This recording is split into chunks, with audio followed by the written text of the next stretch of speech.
Amém, glória a Deus. Obrigado, pastor. Podemos assentar. Glória a Deus. Amém? Isso, esse culto está sendo transmitido, ok? Algumas pessoas não conseguiram entrar, então me veio uma instrução aí, certo? De que ele está sendo transmitido e pessoas podem acompanhá-lo. Aí tá calor aí? Eu vim do Rio de Janeiro, pensa num frio. Pois é. Bom, eu quero conversar com vocês. Eu fico muito feliz das oportunidades que Deus tem me dado. E eu quero conversar hoje com vocês sobre vidas diferentes, situações diferentes, pessoas que eu não sei nem te afirmar se elas se conheceram, mas que tinham suas particularidades, que tinham seus problemas, suas demandas, e nós vamos dar uma olhada no desfecho que as pessoas poderiam esperar de tal situação, e o que aconteceu quando algo em comum na vida dessas pessoas, inesperadamente, trouxe a elas um desfecho bem diferente. Na verdade, nós vamos ver vidas onde Jesus entra com seu poder de ação, e vamos ver onde e como essas situações se desenrolaram. Eu quero que você entenda que o contexto bíblico, ele basicamente se estrutura em dois propósitos. O primeiro, salvação. Apresentar a Cristo como Salvador. Entender que o homem tem uma dívida a ser paga, e ela só pode ser paga por Cristo Jesus. Amém? E ter seu nome escrito no livro da vida. Tem gente que não acredita em inferno, e eu tenho que respeitar, cada um acredita. Ah, pastor, alegoria. Pois é, que tu tens certeza? Não, então vá com Jesus. Porque suponhamos, vamos trabalhar aqui uma hipótese. Suponhamos que morreu, acabou. Tu está com Jesus, acabou. Suponhamos que morreu, não acabou. Tem que prestar conta. Tu está com Jesus, se deu bem. Mas se tu morre sem Jesus e tem que prestar conta, aí vai passar por lá, quem é que vai estar lá? Jesus do lado de Deus, olhar para tu.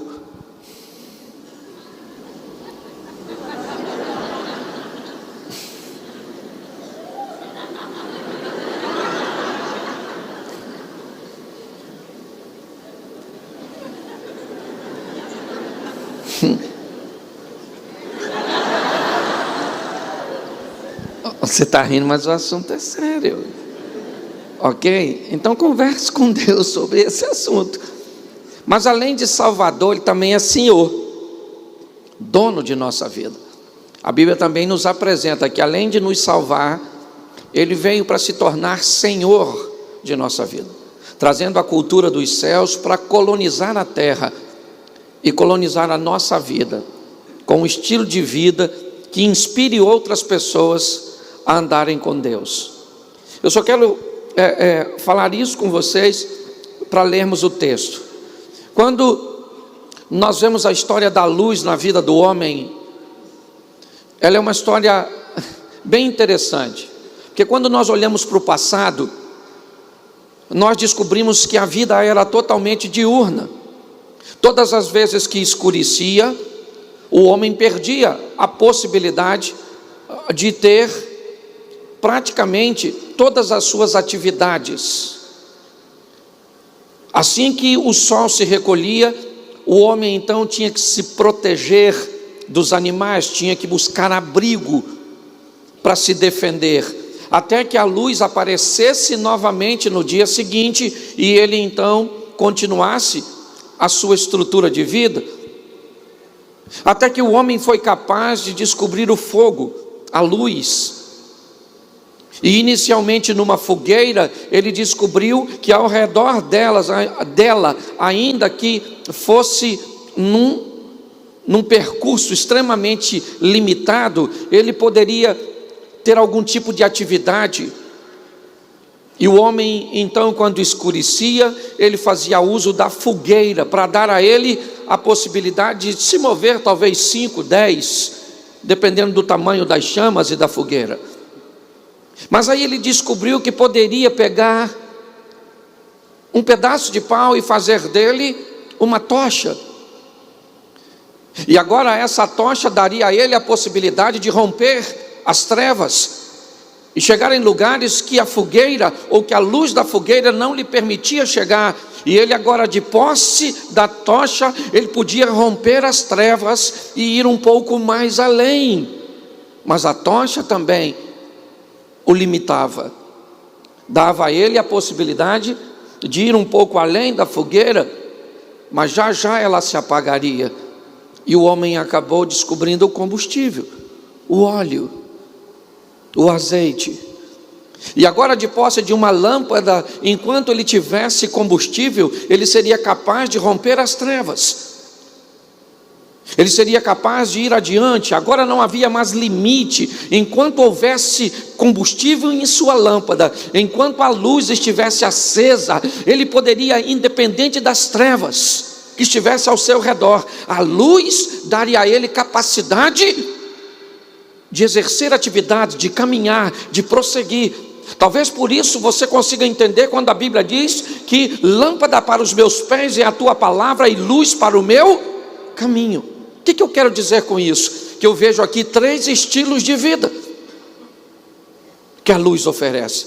Hoje eu vejo pessoas com um estilo de vida totalmente limitado. Me parece que vivendo ao redor de uma fogueira,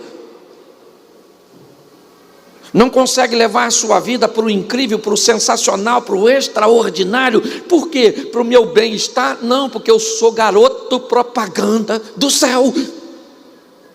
Entendeu? O meu estilo de vida faz com que outras pessoas queiram conhecer o Deus que gerencia.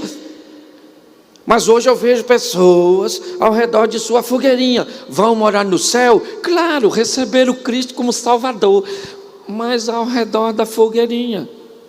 E se esse estilo de vida se satisfaz, fique ao redor da fogueira, mas saiba que tem coisas além da fogueira. Já tem gente com a tochinha, indo um pouquinho mais além, rompendo os limites, vivendo o incrível, o extraordinário. Mas nós sabemos que já tem gente que tem combustível, já tem gente que é visto como louco. O incrível, o extraordinário, o sensacional está à nossa disposição. Mas a gente tem que respeitar que tem gente que não está afim de viver. É ou não? Você pode viver um casamento ao redor de uma fogueira medíocre. Até porque medíocre é bom. Medíocre não é ruim, medíocre é na média. Você pode viver um casamento com uma tochinha, ou você pode viver o casamento no azeite, no óleo, no combustível. Você está entendendo o que eu estou falando? Quem tem sabe. Você pode viver uma vida financeira ao redor da fogueira com uma tocha ou com uma lâmpada, certo? Uma vida profissional, seja o que for, é você que decide onde você quer viver. Posso ouvir um amém? Amém. Então, nós vamos dar uma olhadinha. Eu não sei o que você trouxe hoje, o que você está precisando. Eu só sei de uma coisa: nós estamos aqui para apresentar Cristo como Salvador, ok? Para nos tirar no inferno que o Adão colocou, porque Deus não colocou ninguém no inferno, foi o tal do Adão que nós nem conhecemos, só de ouvir falar. E o projeto de Deus é nos tirar de lá, certo? Então nós vamos dar uma olhadinha aqui em algo que me fascina, e que talvez algumas dessas histórias aproxime você da sua realidade e faça você ver que há uma solução para você. Se você puder anotar, pegar aí direitinho, É 4 textos, rapidinho, vai ser com anestesia, quando você olhar já acabou. Marcos capítulo 10, verso 45. Marcos capítulo 10, verso 45. Ou melhor, 46.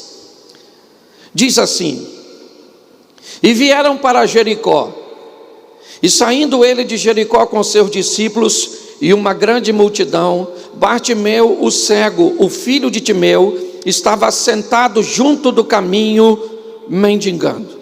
Feche os seus olhos. Senhor, continua falando conosco, por tua misericórdia, pelo teu cuidado, em nome de Jesus. Ó Deus, a igreja te pertence, o teu Espírito vai acrescentando à igreja aqueles que hão de salvar. Fala conosco, Senhor, em nome de Jesus, amém, glória a Deus, amém? Eu quero começar por esse texto, porque ele conta a história de um homem cego de nascença. Seu nome Bartimeu, morador da cidade de Jericó. Mas Bartimeu tinha um sonho, e eu pergunto a você, o que ele fez para ficar cego? Nada, ele nasceu cego.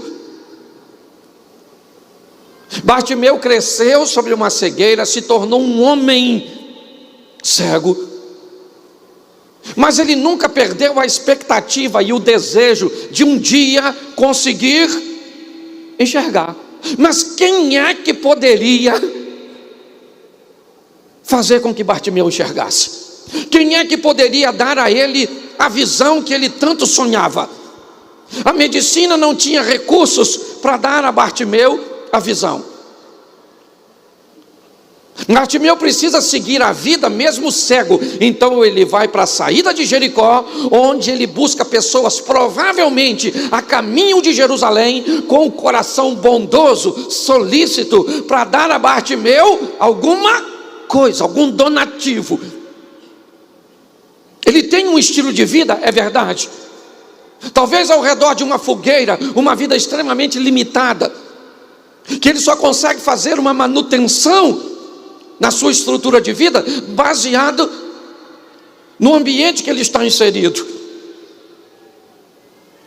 Bartimeu está ali, dia após dia, mendigando à beira do caminho, voltando para casa todos os dias com um donativo que recebeu. Mas ele tinha um sonho de ver. E a Bíblia diz que a fé vem por aquilo que nós vemos. Amém? Amém? Não, amém. Cuidado comigo. A fé vem pelo Bartimeu enxerga, mas ele escuta. Então está tudo no contexto bíblico. O cara não enxerga, mas ele escuta. Ele não pode ver, mas tem gente falando que Jesus, o filho do José com a dona Maria, um carpinteiro, está arrebentando a boca do balão, fazendo umas curas, expulsando os demônios, multiplicando os pães. Jesus é o cara. Enganou-se Roberto Carlos. Ok? E Bartimeu está escutando tudo isso. Jesus está curando, Jesus está fazendo, Jesus, e aquilo começou a impregnar. Sabe por que você está aqui hoje? Esteja você já aqui há muito tempo, esteja você aqui pela primeira vez, porque a história do que Jesus está fazendo chegou nos teus ouvidos. A verdade é essa. Se você pensa que você veio aqui porque a igreja está inaugurando um novo espaço, isso é só desculpa que Deus criou. Ele gosta de fazer isso. Você pensa, não, eu vou lá hoje porque o pastor Cláudio... tem nada a ver comigo. É entre você e Deus. Deus só criou uma desculpa para trazer você. Foi um amigo meu que me trouxe. Mentira, foi Deus que usou esse amigo para te trazer. Ele estava de olho em tu já faz um tempão. Você nem sabia. É porque a Bíblia diz que nós somos a noiva e ele o noivo. Então, se é assim o processo, é assim que ele faz. Ele está afim de tu. E quando... Vamos lembrar aqui o tempo do namoro. Quem aqui já é casado, levante a mão. Isso. Lembra quando você namorou? Faz tempo, né? Pois é, mas era assim, se você tivesse afim de uma menina que você não conhecia, o que você fazia? Procurava alguém que conhecia e falava assim: estou afinzão dela, me apresenta aí, poxa, eu não é, me coloca no circuito. O que é isso? É a mesma coisa que Jesus faz. Isso. Ele pega alguém que já conhece ele e conhece você e fala para essa pessoa: fala para ele de mim. Fala para ele. Estou afinzão dele. É por isso que você está aqui. Mas ele arruma um montão de desculpa. Certo? O pastor Cláudio vai vir, a igreja está inaugurando, o fulano, tudo palhaçada. Porque a história é entre você e ele. É assim que funciona. Quando nós olhamos para esse texto, o que nós vemos? Um homem que quer ver, mas quem é que pode dar a vista a Bartimeu? Aparentemente, ninguém. É ou não é verdade? E agora ele está na beira do caminho, quando de repente um furdunço, um tumulto, né? Saindo de Jericó. Quem? O Nazareno, Jesus saindo da cidade. Imagino eu mais ou menos assim. É assim normalmente que anda quem tira onda. E para mim Jesus tirava onda. Aliás, tirava não, tira porque está vivo. E ele então vem andando, aquele tumulto. Bartimeu enxerga, sim ou não? Sim ou não? Mas ele? Então ele escutou e falou: o que está acontecendo aí? Alguém falou: Jesus está passando. Pensa, Bartimeu deve ter falado: ele está passando aí? Caraca, ele pode me dar vista. Ele pode fazer por mim o que ninguém pode fazer. Então eu preciso ter uma conversa com ele. Mas aí eu te digo: como é que ele vai falar com Jesus? Ele é cego. Jesus é popstar. Ele está na rabeira da cadeia alimentar. O Bartimeu. Mas Bartimeu tem um sonho. Ele quer falar com Jesus. Ele quer contar para Jesus o seu problema. Mas quem é que vai ouvir o mendigo? Quem é que vai ouvir alguém que não tem praticamente nada a oferecer? Só que a história de Jesus, que Bartimeu conhece, é que ele dá atenção a quem normalmente não merece atenção. Isso é que impulsiona Bartimeu. E Bartimeu falou: eu vou falar com ele. E ele começa a gritar. Porque olha só, ele é mudo, ele é surdo, ele é isso, minha filha. Entendeu? Ele só é cego, mudo e surdo não é. Então ele já escutou o que Jesus está fazendo. Ele não pode ver, mas ele pode gritar. Então ele vai chamar a atenção de Jesus: ó filho de Davi, tem misericórdia de mim. Só que ele está perto de umas pessoas que sabem o que fala para ele? Cala a boca, Bartimeu. Ele não falou, eles não falaram, até porque a frase não cabia. Mas se coubesse, ele falaria: se enxerga. Ele não vai. Bartimeu, tu não está entendendo. É que tu não está vendo. O cara é pop das galáxias. Entendeu? O cara, tu sabe quanto seguidor o cara tem na rede? Entendeu? O cara é chefe dos crentes. O cara é pop. Ele não vai parar para te ouvir. Olha só. O cara está clamando porque ele acredita que está passando por ali alguém que pode mudar a história da sua vida. O que é essa igreja hoje? Essa igreja é Jericó. É um local onde aquele que pode mudar a vida das pessoas está passando. E não interessa o que as pessoas estão dizendo, ele pode mudar a história da sua vida, do seu casamento, da sua vida nessa noite. Porque talvez você esteja vivenciando algo que nem fez nada para estar tão ruim assim. Eu já vou falar de alguém que fez. Mas eu sei que tem gente que vive desgraça que não fez nada para viver. É o contrário, por exemplo, quem fala mal de sogra. Porque quem fala mal de sogra está totalmente equivocado. Porque sogra não nasce depois que você casa. Ela é mãe da pessoa que você se casou. Então ela já existia quando você disse a palavra sim. Então se a véia tem toxina, você que tenha soro.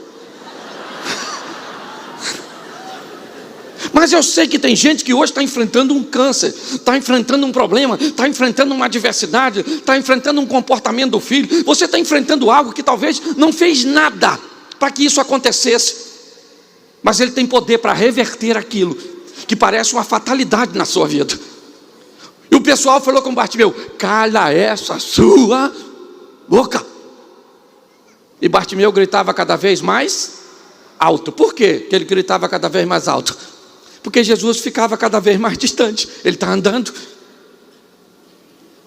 E Bartimeu poderia parar e falar com as pessoas que estão falando isso com ele: cala a boca vocês, poxa. Ao invés de me ajudar, fica me atrapalhando. Miserável, imprestável. Ele poderia fazer isso, sim ou não? Sim ou não? Mas se ele para fazer isso, o que acontece? Jesus vai embora. Você não pode perder tempo com o que estão falando, com o que deixam de falar, com a opinião dos outros, com o que os outros acham, isso, aquilo, se você merece, se você não merece, ele vai te ouvir. Ele falou que te ouviria: clama a mim e responder-te-ei. Você está entendendo? Para com essa história. Estão falando que não tem jeito, estão falando que acabou. Fala comigo essa palavra que eu adoro: dane-se. Mas fala assim, um dane-se irônico para o Satanás. Dane-se. Isso. Entendeu? O Bartimeu continua gritando e o pessoal cala a boca. Ele é o filho do Davi. Cala a boca, ó, filho do Davi. Quando de repente, menino, do nada, adivinha o que aconteceu? Jesus fez bem assim, ó.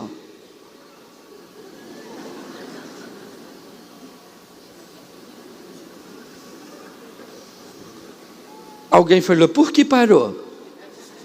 Parou por quê? Eu parei porque tem um cara me chamando. Mas quem é esse cara? Ele é dono de qual empresa? Ele faz o que na vida?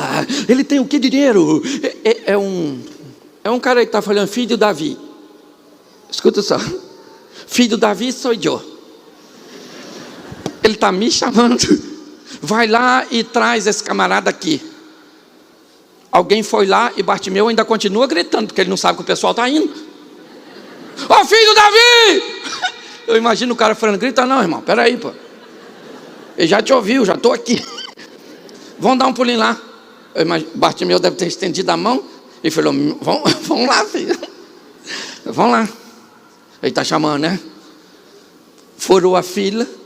Eu imagino a cara de quem estava andando atrás de Jesus um tempão, vendo Bartimeu: dá licença, dá licença. Quem é? É um cara que está gritando aí que Jesus. Pô, mas eu cheguei aqui cedinho. Estou andando atrás dele um tempão, poxa. Pô, isso aí já é negócio de corrupção. Furando fila. Querido, não basta estar no bolo. Deus não olha para a aparência, Deus olha para o coração. Quer chamar a atenção de Deus? Ofereça a Ele um coração contrito e quebrantado. Você está entendendo? Esteja aqui hoje para mostrar para Ele o seu coração, a sua história, a sua vida, sabendo que Ele pode agir a seu respeito. Agora, o Bartimeu está onde ninguém achava que ele poderia estar. É ele e Jesus. Pensa, ele em pé, ceguinho, e Jesus olhando. E aí Jesus faz uma pergunta para o Bartimeu, que na verdade eu acho que não tem nada a ver com Bartimeu, mas com as pessoas que estavam lá. Olha o que Jesus pergunta para o cego: o que queres? É que eu te faça. Gente, isso não é pergunta para fazer, pô. O que o cego quer? Ah, eu queria assim uma bengala sensorizada, um cão guia. Por que Jesus pergunta? Na verdade, o que Jesus está dizendo é para as pessoas, aquela multidão. Quando Jesus diz: o que você quer? Ele diz: eu só quero ver. Eu imagino Jesus olhando para todo mundo. Ele só quer ver. Alguém pode fazê-lo ver? Fica à vontade. Tem alguém aqui que pode resolver o problema dele? Então resolva. e as pessoas poderiam olhar, mas ninguém pode fazer alguém ver. Lembra do homem, do cego do tanque de Siloé? Ele diz: desde que o mundo é mundo, nunca se ouviu falar que um cego de nascença voltasse a ver. Jesus está dizendo: eu quero que vocês entendam que este homem está apresentando um problema para mim que ninguém pode resolver. Então, assim que eu resolver o problema dele, vocês saberão que eu sou capaz de resolver e pode continuar caminhando comigo, porque eu posso entrar com providência a seu respeito. Quando Jesus pergunta, ele diz: eu só quero ver. Eu imagino o pessoal: e agora? Jesus diz para ele assim: vai, a tua fé te... Espera aí, gente. O homem pediu para quê? Jesus falou: a tua fé te salvou. Aí queria ver. O que é isso? Isso é a salvação precedendo milagres. Eu não sei o que você está buscando, e pode buscar em Cristo, não tem problema nenhum. Agora tem algo que é mais precioso do que o milagre que você precisa: é ter seu nome escrito no livro da vida. Quando Jesus disse: a tua fé te salvou, eu imagino: salvou? Não é isso não, poxa. Eu queria era ver. Aí logo em seguida o Bartimeu viu. Sim ou não? Sim ou não? Isso. Aí ele viu e seguiu Jesus com alegria. Preste atenção: Bartimeu morreu cego? Sim ou não? Mas ele era para ter morrido cego? Tinha cura para o problema dele? Alguém podia resolver o problema dele? Mas ele teve um encontro com quem? E Jesus resolveu? Jesus resolveu? Então talvez seu problema não tenha solução para outras pessoas, mas para Cristo tem. Foi para isso que Ele te trouxe hoje, para falar para você: essa mulher é ruim, mas é sua. Esse marido é uma praga, mas é seu. O seu filho não deu muito certo, a mistura entre você e sua mulher. Pois é, querido, é nitroglicerina pura, esses meninos. A sua empresa está falindo, a sua vida ministerial está acabando, a sua fé está esmorecendo, você pegou um câncer. Que palhaçada é essa? Você sabia que tem gente que vive 10 anos com câncer sem saber, e nem docente? É só descobrir que tem. Tem gente que pega o laudo e diz: rapaz, o médico falou: você tem esse câncer pelo menos há 6 anos, mas agora você vai morrer em mais ou menos 3 meses. Conversa com o câncer: ô câncer, você estava aqui dentro de mim 6 anos, não sentia nada. Vamos fazer o seguinte: fica aí pelo menos mais uns 6, depois nós fazemos uma reunião e prorroga o contrato. Você está rindo, mas o assunto é sério. O que eu vejo? Eu vejo um homem que quem olhasse para ele diria que ele morreria daquele jeito, que aquilo é uma fatalidade. Mas ele morreu sim ou não? Sim ou não? E não morreu porque Cristo entrou na história dele. Posso ouvir um amém? O Cristo que mudou a história de Bartimeu é o mesmo que está aqui nessa noite e pode mudar a história da sua vida. Posso ouvir um glória a Deus? Então nós vamos para o segundo texto.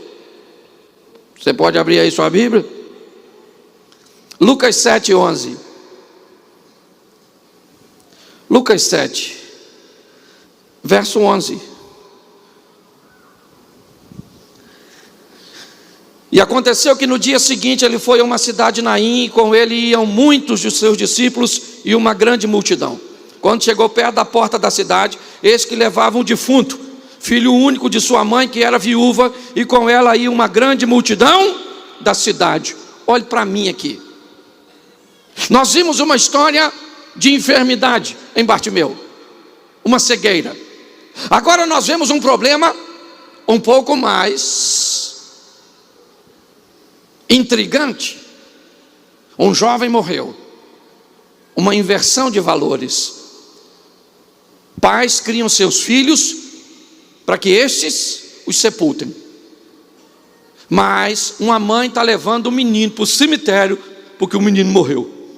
Jesus vem chegando. Quem é que vem chegando? Quem é que vem? Me ajuda aí, igreja. Jesus, o mesmo Jesus que interviu na história de quem? Vem Jesus chegando em Naim, com a multidão, e lá saindo vem um defunto com a multidão, certo? A mulher chorando, o menino morreu, o marido morreu, mas não faz falta, mas o menino morreu, meu filho único morreu, e agora? O que vai ser da minha vida? Era ele que me sustentava. Vem a dona chorando e vem Jesus. Na multidão que vinha com Jesus tinha curioso, você acha que tinha? Sim ou não? Sim. Na multidão que vinha com Jesus, você acha que tinha comprometidos? Sim ou não? Sim. Na multidão que vinha com Jesus, você acha que tinha gente que não sabia nem o que estava fazendo lá? Então vamos lá para o defunto agora. Na multidão que vinha com o defunto, você acha que tinha curioso? Na multidão que vinha com Jesus, tinha comprometido? Sim ou não? Na multidão que vinha com Jesus, que vinha com o defunto, tinha aquelas pessoas que nem sabiam quem era o defunto, não sabia nada? Tinha.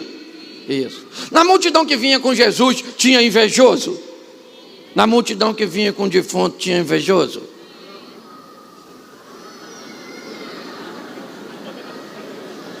Na multidão que vinha com Jesus, tinha alguém que gostaria de estar no lugar de Jesus? Na multidão que vinha com o defunto, tinha alguém que queria estar no lugar do defunto? Não. Porque todo mundo quer ver Deus, mas ninguém quer morrer. As duas multidões se encontram, a mulher levando seu filho, seu futuro, para o sepulcro. E Jesus vem, e as duas multidões se encontram. A cova está aberta, está pronta para enterrar o menino. O velório já acabou, agora é o sepultar. Mas Jesus tinha problema com o dono de funerária. Me parece que Jesus encontra com a dona chorando e ele chega perto dela. E como sempre, Jesus tem um negócio de comunicação difícil. Os outros perguntavam, ele não respondia e perguntava em cima da pergunta dos outros. Jesus olha para a dona chorando porque o filho dela morreu. Olha o que Jesus diz para ela: chora não. Chora não. Isso é insensibilidade. Chora não. Alegrai-vos com os que se alegram, e chorai com os. A Bíblia diz que há tempo de sorrir e há tempo de. O tempo dessa mulher é de alegria ou de choro? E ela tem que. O filho dela está morto. E Jesus olha para ela e diz: chora não. Ô, gente, eu aprendi uma coisa nessa vida: o importante não é o que você fala, e sim como. Jesus poderia falar para ela assim: chora não. Chora não, dona. Poxa, morreu seu garoto, né? Chato, menino. Poxa, menino, é de dar dó. Novo, né? Morreu de quê? Tem gente que quer fazer até autópsia. Foi assim que ele falou? Não. Ele também poderia falar: não chora não, dona. Molenga. Está pensando que seu filho foi o único que morreu hoje? Morreu muita gente. Foi assim que ele falou? Provavelmente não. Quando a mulher vem, eu imagino Jesus olhando para ela e falando assim: chega aí, dona. Chora não. Cheguei na parada. Cheguei. E aí quem é que vem passando? O defunto, carregado. Lógico, isso aqui não é The Walking Dead. Vem o defunto passando. Jesus então encosta a mão no defunto. Escuta aqui agora. Quem é que poderia resolver o problema daquela mulher? Diga para mim, quem? Não, além dele. Quem? Ninguém. Mas Jesus entra na história daquela mulher e daquele menino. E ele diz para ela não chorar, sim ou não? Mas quando o defunto está passando, ele põe a mão no esquife. E quando ele põe a mão no esquife, um problema seríssimo se instaurou. Ele é santo e acabou de ficar impuro, porque encostou a mão num defunto. As pessoas que o seguem estão querendo tocá-lo para ficar curada, como a história da mulher do fluxo sanguíneo. Mas quando Jesus diz à mulher não chore, e o defunto está passando, ele toca no defunto, ele está dizendo para a mulher e para todo mundo: a partir de agora o problema não é apenas dela, é meu também, eu entrei com ela nessa situação. Todo mundo para, o ambiente ficou confuso. Por quê? Porque Jesus não era parente dela. Ele está entrando na cidade, ela está saindo. Como é que alguém é capaz de se envolver de uma forma tão intensa na vida de um estranho? O que aquela mulher não sabe é que ela pode ser, ou que Jesus pode ser, um estranho para ela, mas ela é alguém que ele conhece muito bem. Quando Jesus conversa com a mulher samaritana, ele mostra para ela: você não sabe, se tu soubesse quem sou eu, mas eu sei quem é você. Você já teve 5 maridos, eu sei tudo da sua vida, eu sei o que você está atravessando, eu sei que por detrás desse sorriso tem dor. Jesus está falando conosco hoje. Você tem coisas que ninguém pode resolver. Você sabe pouco a meu respeito, mas eu sei tudo sobre você. Enquanto pessoas só sabem falar, Jesus diz a ela não chore, mas se envolve no problema dela, e todo mundo parou. Discípulo, a turma toda. O que foi? O Jesus tocou. Tocou, todo mundo parou, e ele começa a conversar com o defunto. Tu acredita?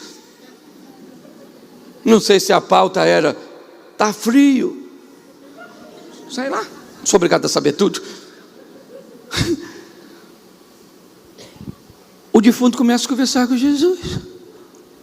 Eu confesso a você, se eu estou lá, eu ia saber assim dos outros. Porque se eu vou num velório que o defunto conversa com alguém, você vai me perdoar, eu sou pastor, mas eu não gosto disso não. Entendeu? Deixa eu te perguntar. O menino está sendo conduzido por sua mãe e uma multidão para onde?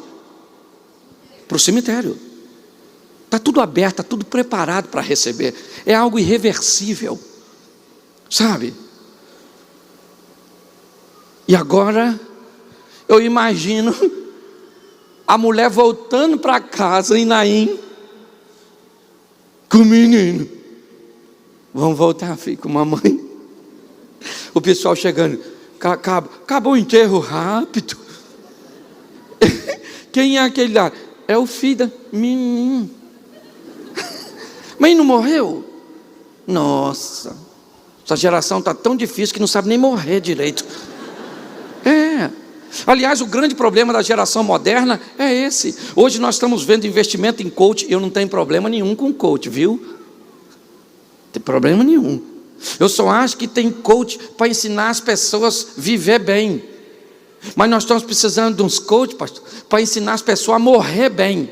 Porque eu tenho descoberto que vida boa é daquelas pessoas que são capazes de morrer para o mundo e viver para Deus.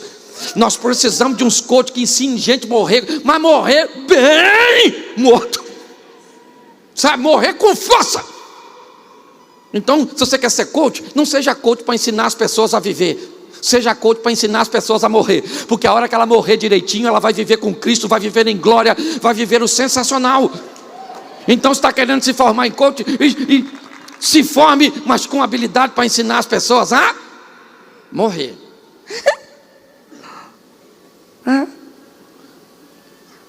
A mulher volta com o filho para casa. Por quê? Porque Jesus passou na história dela. Olhe bem, o desfecho não era esse. Era para ela voltar sozinha, ficar à mercê da lei, da bondade, porque seu único filho morre. Mas Jesus entra na história daquela mulher, e o desfecho é totalmente outro.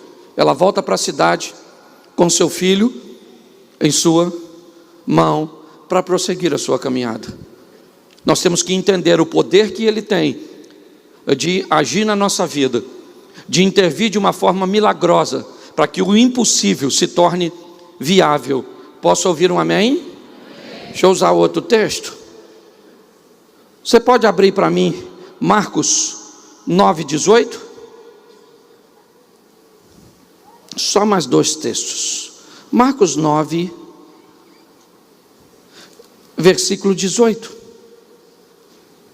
Diz assim: e este onde quer que o apanha, despedaça, ele espuma, range os dentes, vai se definhando. E eu disse aos seus discípulos que o expulsassem, e eles não puseram, ou não puderam. Olhe para mim aqui.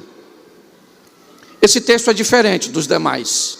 O primeiro homem, ele tem uma cegueira, que ninguém pode curá-lo, mas ele poderia até ter alguma expectativa, talvez, no tanque de Betesda, que tinha a fama de ter um ambiente de cura. Mas a história da viúva de Naim é diferente da de Bartimeu, pois não há em nenhum lugar, nenhum tipo de história que fale de um morto revivendo. Mas quando nós olhamos agora para essa situação, nós vemos que este menino, ele não é cego, e este menino, ele não está morto. Este menino tem um problema espiritual. O texto conta a história de um homem que tem um menino que fica possesso por espíritos que tentam matá-lo, que tentam machucá-lo, que tentam feri-lo. E este homem anda buscando, não é de hoje, um lugar onde ele possa ver seu filho liberto. Uma libertação e um mover que não interessa quanto de dinheiro ele tem. Pois quando o assunto é espiritual, coisas materiais perdem as forças. Porque tem coisas, querido, que nós resolvemos com mãos. Mas tem coisas que mãos, que recursos humanos não são suficientes.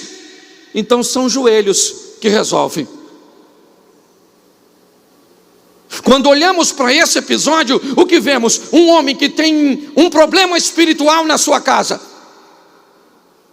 Talvez seu problema financeiro, ele seja de ordem espiritual. Sejam portas fechadas no ambiente espiritual. Você é um excelente gestor, você é alguém que tem um currículo impecável, você é alguém que tem uma disposição muito grande para trabalhar. Então por que é que essas portas não se abrem? Porque às vezes elas não estão fechadas por um ambiente humano, mas é por um ambiente espiritual. E quando olhamos essa história, é isso que vemos. Ele quer procurar Jesus, mas Jesus está no monte orando. E ele acha seus discípulos. O pai apresenta seu menino aos discípulos de Jesus, ou a maior parte deles, e diz para eles: eu estou com meu menino, que tem um espírito maligno. E os discípulos então começam a fazer um exorcismo no menino. Vão expulsar o demônio não sai.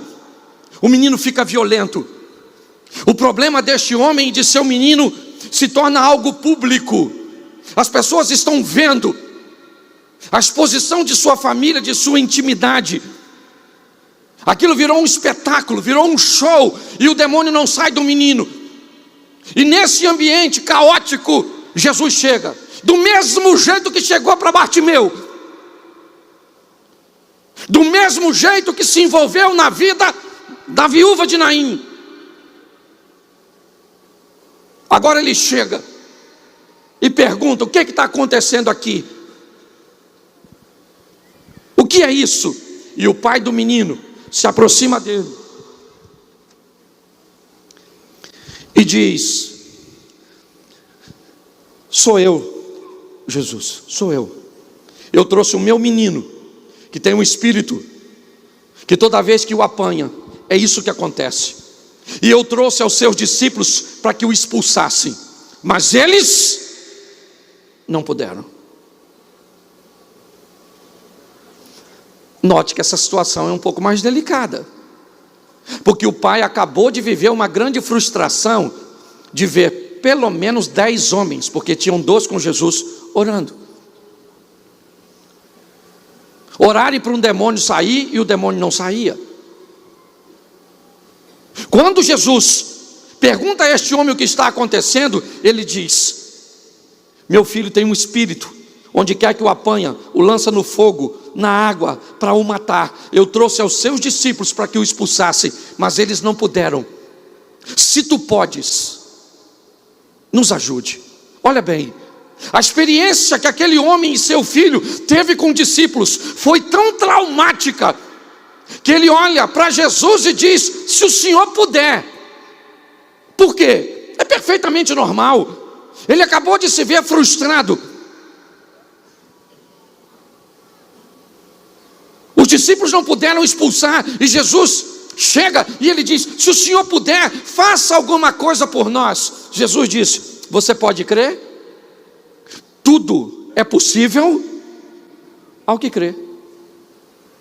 Jesus, olhe bem, o homem está esmorecendo na fé. Ele diz: se o Senhor pode, faça alguma coisa. Jesus diz: a história aqui não é se eu posso.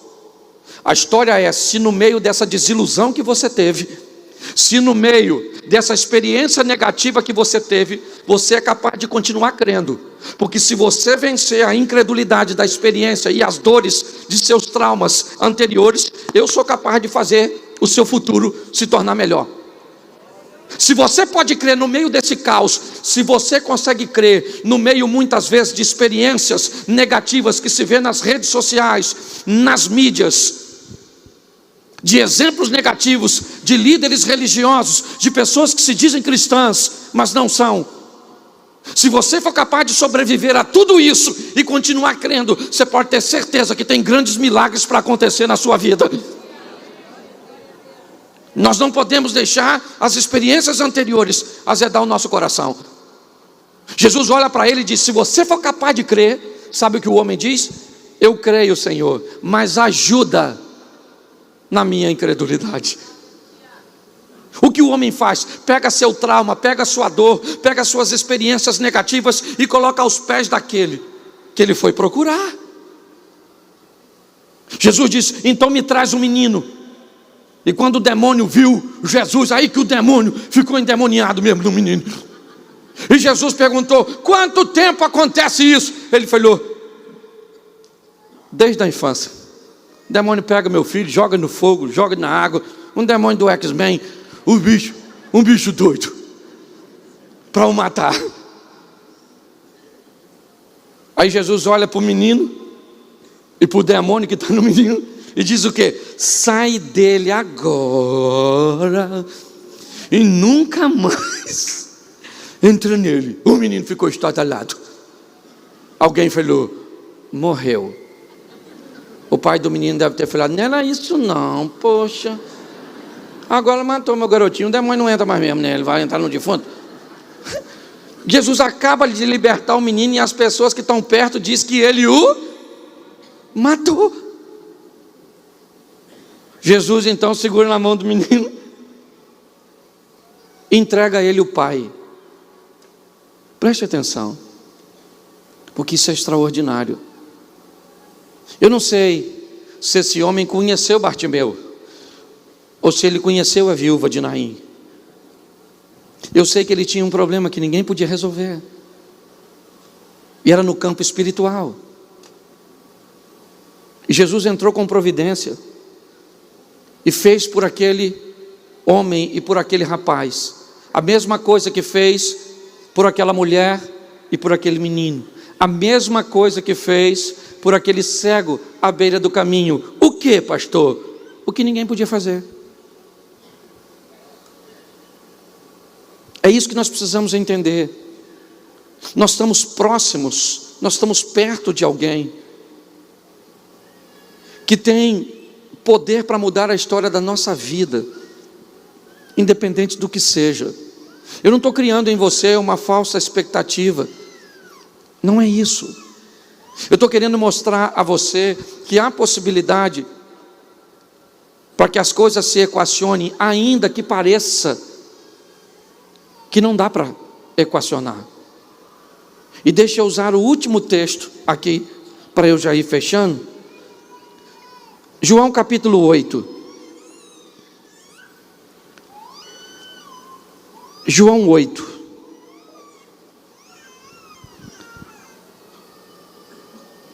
Verso 4.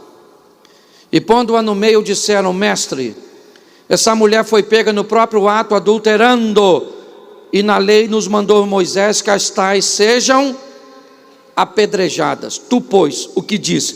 Preste atenção nisso aqui.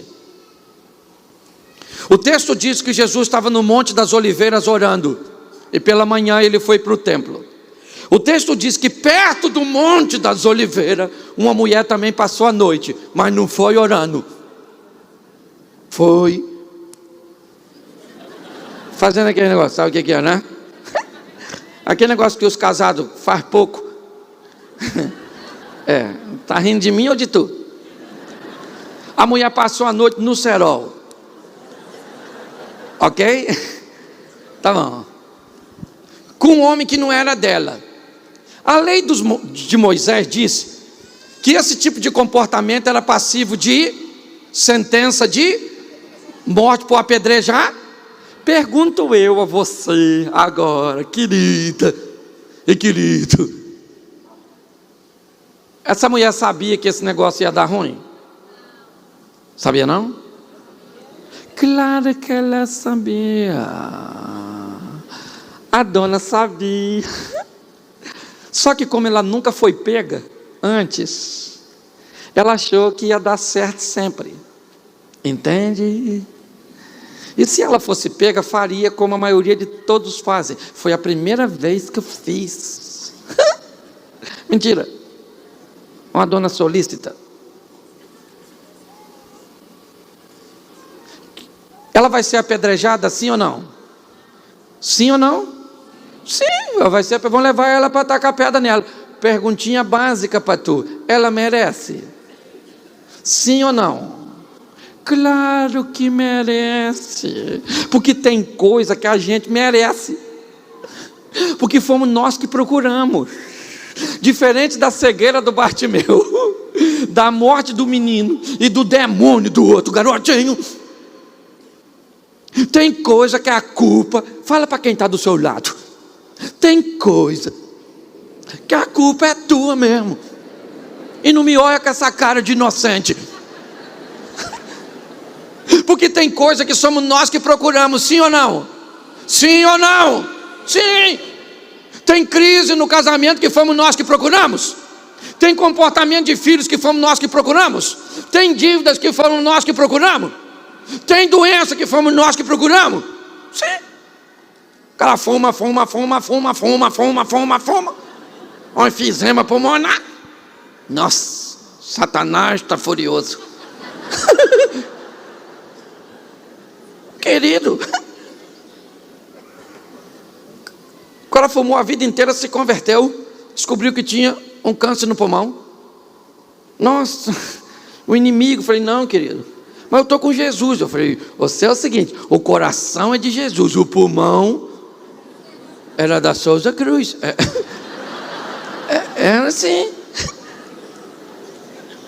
Porque tem gente vivendo o reflexo daquilo que está fazendo. Às vezes você está colhendo nada mais, nada menos do que você está plantando. Você é o culpado, não tente culpar o Satanás. Entendeu? Tem gente que tudo é o diabo. O diabo me endividou. Me mostra seu cartão. O que o Satanás comprou, eu pago. Eu estou falando, eu estou brincando não. Se o diabo entrou no seu cartão e comprou tridente, galinha preta, esses troços assim, capa vermelha, eu pago. Porque tem gente que administra tão mal sua vida que o diabo fica olhando para aprender. O diabo fala: caraca, vou ficar aqui um pouquinho aqui, que esse cara tem umas ideias boas pra caramba. A mulher sabia ou não sabia? Sabia ou não sabia? Ela merecia ser apedrejada, sim ou não? Sim ou não?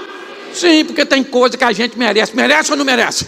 Merece. Você quando é ignorante com a sua mulher, você merece. Você quando não tem tempo para seu filho, você merece. Tem coisa que a gente merece, gente. A gente merece. A gente não tem coragem de falar que merece. Mas a gente merece.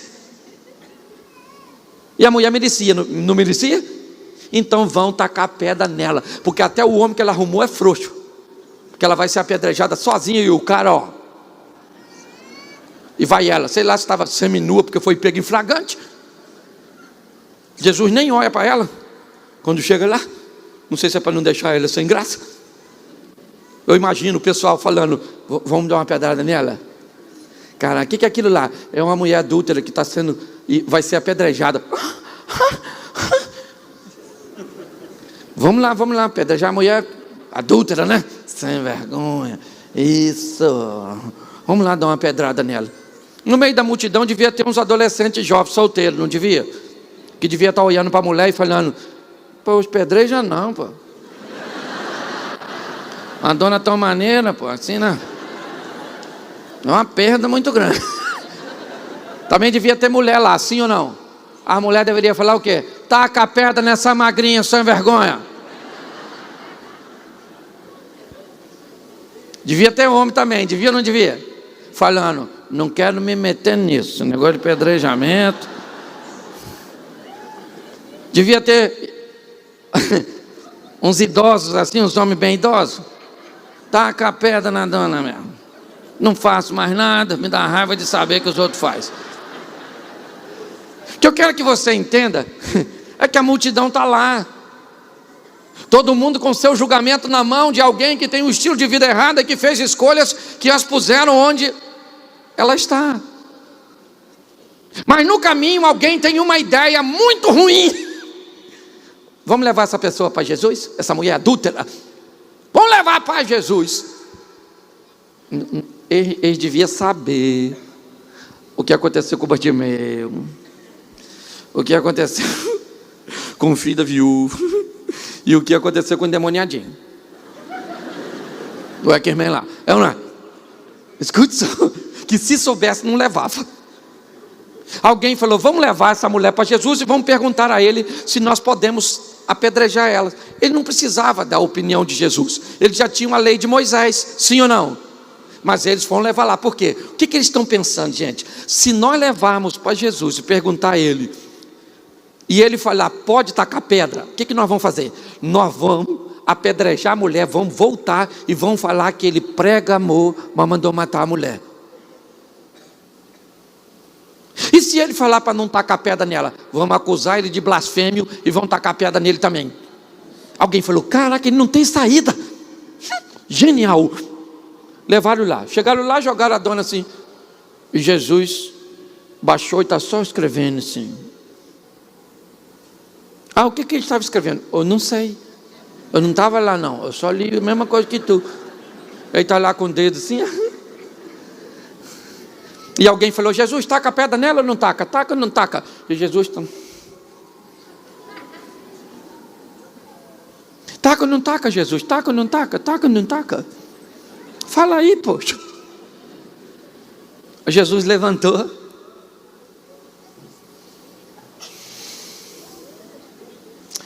O negócio é o seguinte: é aquele que não tem pecado, dá a primeira pedrada na dona e está tudo jóia.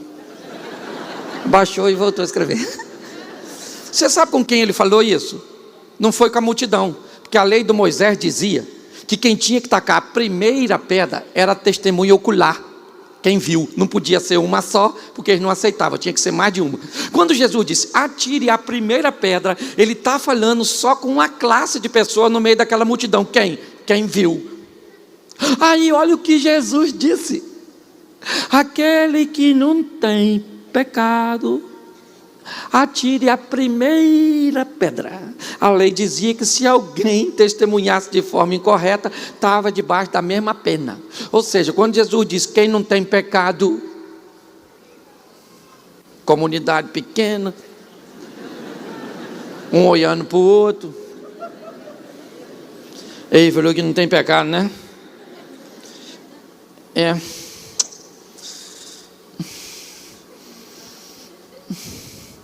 Ó, eu nem queria tacar pedra nesse negócio mesmo. Aliás, essa mulher nem vi, eu nem vi não, estava só um vulto assim que eu vi. Nem testemunha direito eu posso ser. E agora? Taca você, taca. Você também viu? Vi nada, menino. Eu pensei que veio. E ficou aquela confusão, taca, não taca, quem é que taca, será que taca, não taca, taca, não taca. E Jesus baixou e está só escrevendo, e deixou o furdunço. Alguém deve ter pensado, quem teve a ideia de trazer essa mulher aqui? Vamos dar uma pedrada nele, porque atrasou o serviço. O texto diz que foi todo mundo embora. Quem foi embora? Quem foi embora? Ficando somente Jesus e a... Porque quando Jesus disse, aquele que não tem pecado, discípulo, todo mundo embora, ficou ele e a dona. E ele assim, ó, esse cara sou eu. Aí ele levanta, olhou para a mulher, falou, e aí, dona? Não era um montão de gente para te acusar e só eu para te defender? Onde estão os teus acusadores? Ela falou, ninguém me acusou não, Jesus. Eis tudo tem, Jesus. Eles também tinham pecado, nem sabia, não. Amanhã eu vou passar na frente da casa dele. Eu vou falar, não me tacou porque tem, não é? Olha só, Jesus diz, atire a primeira pedra aquele que não tem. O que ele está dizendo? O único aqui que pode apedrejar a senhora sou eu. E eu não vou apedrejar a senhora, eu vou dar mais uma oportunidade. Agora a senhora sai daqui e pare de ser vergonhice. Arruma um homem para a senhora. Foi isso que ele falou, noutra tradução, mas foi. Deixa eu te falar, essa mulher foi apedrejada? O menino ficou endemoniado? O filho da viúva de Naim enterrou naquele dia? E o Bartimeu ficou cego?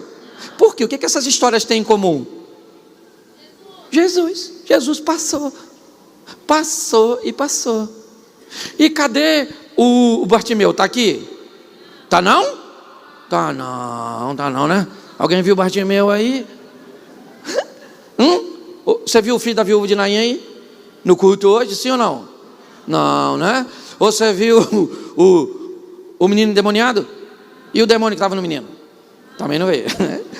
Esse dia eu estava no culto, o som deu um problema, o garoto falou, o diabo está aí. Eu falei, não veio comigo. Se veio para o culto, veio contigo, não é verdade? Então ninguém viu o menino aqui, viu? Você viu a mulher adúltera aqui? Porque a história dessas pessoas já passaram. Mas deixa eu te falar uma coisa, tem alguém que estava nesse texto aqui e está aqui hoje. Tem ou não tem? E quem é esse alguém? Além dele, quem é que está aqui? Não, fala assim, primeira pessoa do singular, não gosta desse negócio de nós. Fala assim, eu estou aqui e Jesus está aqui. Então por que não viver seu milagre? Por que ser um mero narrador de histórias alheias? Por que não subir no palco da vida e protagonizar nossas próprias histórias? É essa a minha proposta nessa noite. Eu preciso que você fique de pé agora, só você que está sentado. É porque tem um pessoal que já está em pé. E está um tempão, parabéns para você, viu? Glória a Deus, Deus abençoe aí, muito obrigado pela tenacidade. Aí. Isso. Feche os seus olhos agora, fecha os seus olhos e não saia. Feche os seus olhos. Curioso. Só porque eu sou carioca, tá achando que eu vou te roubar? Feche seus olhos. Vamos lá, galera. Vamos lá. Feche seus olhos.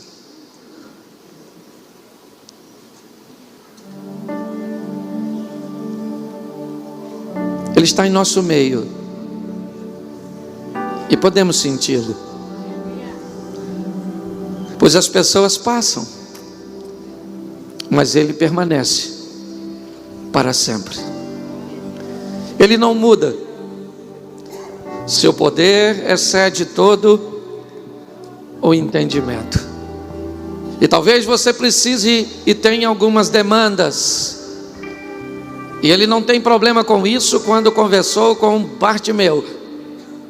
Mas disse a ele: eu tenho algo que é mais importante do que abrir seus olhos físicos. Eu preciso salvar sua alma. E nessa noite, o Salvador está neste lugar. O impossível Ele pode fazer por você. E em nome de Jesus, essa é uma igreja séria, onde quem age é o Espírito Santo de Deus. Mas o Salvador está aqui, e você está aqui.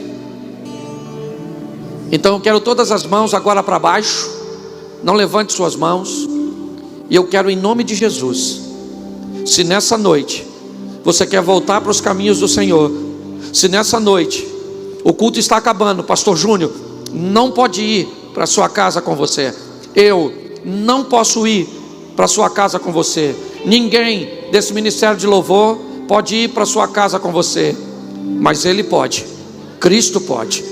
Então, com muito respeito e temor, se você hoje quer voltar para os caminhos do Senhor e protagonizar suas próprias histórias, independente do que as pessoas pensam que vai ser o seu fim, sua história passou por Ele. E se nessa noite você quer voltar para Jesus ou recebê-lo pela primeira vez, levante a sua mão onde você está e nós vamos estar orando por você. Se hoje você quer voltar para Jesus, eu sei que tem muita gente, mas é muita gente aqui hoje para voltar para Jesus. E eu vou chamar aqui em cima, Pastor Júnior.